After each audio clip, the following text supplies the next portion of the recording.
Hello guys, in this video I want to talk about list in Java. But before to talk about a list, or before to get into Java, I want to talk about what is a data structure, because a list in any programming language, or in this case in Java, is basically an advanced data structure. So what is a data structure? That is the question before to get into the practical stuff. So data structure is basically the way how we store data. um, yeah, that is. But that is a simple definition. I'm gonna give you an example. We have data structure and we have algorithm, something like that. I'm sorry if I misspelled this, but English is not my main language. Okay. So what is a data structure? Data structure is, for example, let's say we have a rack for uh, for Walmart. So in Walmart, in a rack, what we have here we have products, right? So we have products. So the way how products are organized into this rack, we call it the data structure. And the algorithm is the way how the manager, let's see, the manager, for example, the manager want to look it up the milk.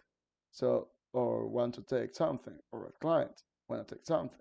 So, okay, so all the ways how we take the products from here, we call it like the algorithm.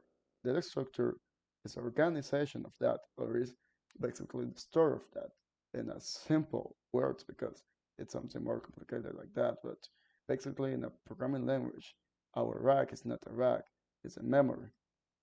Memory.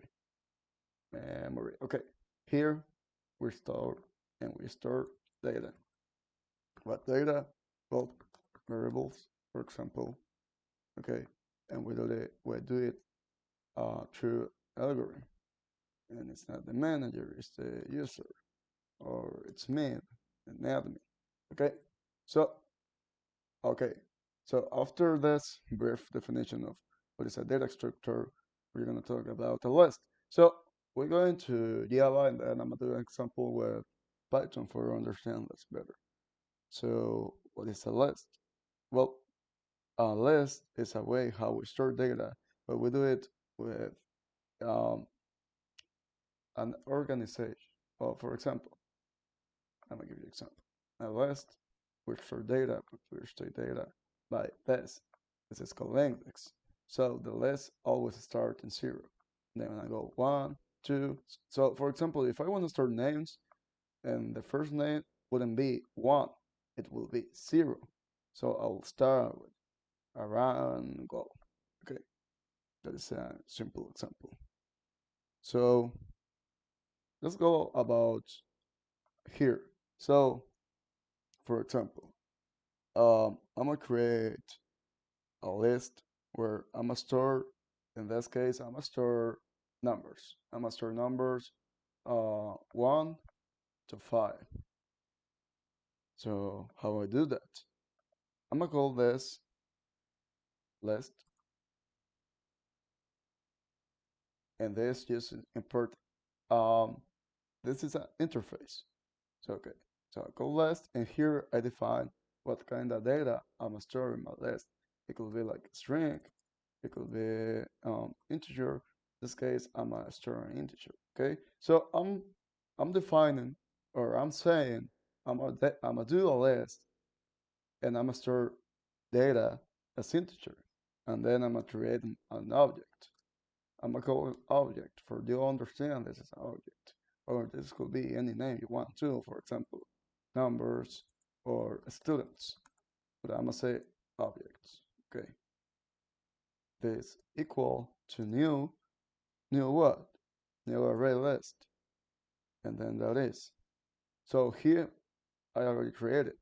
So if I do this, like, and I want to print object, this will be empty, because I'm inside of this, inside of my list, or inside of my rack, it's nothing yet.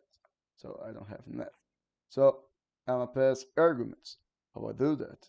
So I'm gonna say object, and I'm gonna call a function. For list in Python, we have a lot of functions. We have add for add um, element inside the list. So I'm gonna say add, for example, and how this is integer, I'm gonna add an integer. So I'm gonna say add 3. So now if I print this, what I'm gonna get? Exactly, I'm gonna get the number 3. So the question is, why I get it inside of braces? I'm not sure if this is called braces, but for define um, a list, we do it inside of this. Oh, wait, we do it inside of this. And Python for call a list, we do it like this. Or for example, expression, in a regular expression, we call arrange like this. 1, 2, 9, for example.